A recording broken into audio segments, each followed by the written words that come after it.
PGP Max as a program has students or participants who are already fairly experienced and accomplished in their own right. And so for many years, they have actually learnt by doing in their own offices, and that's been their learning methodology. So for them to participate in experiential learning is actually fairly intuitive. So there are a couple of different experiential interventions that we've designed. The first intervention, which we've been doing for many years, is the global immersion that we have. It gives you perspectives which are different from the perspective that you get in India.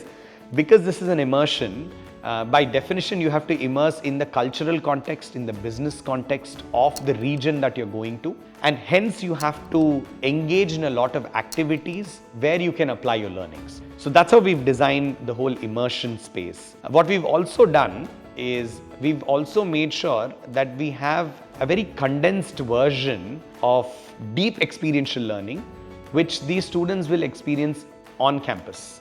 And we're calling this the Action Week.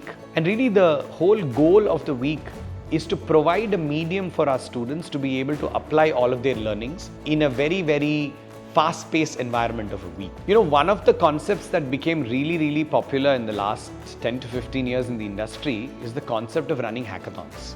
And we wanted to bring the same energy and culture into the learning environment. And one way we envision to do this is by starting something called as Build 48. Build 48 is a 48-hour window that is given to our PGP Max students to come up with an innovative solution for a problem that we present to them as a part of their Action Week process. But in the 48 hours, we expect them to explore a solution and build a solution which they then present to industry experts.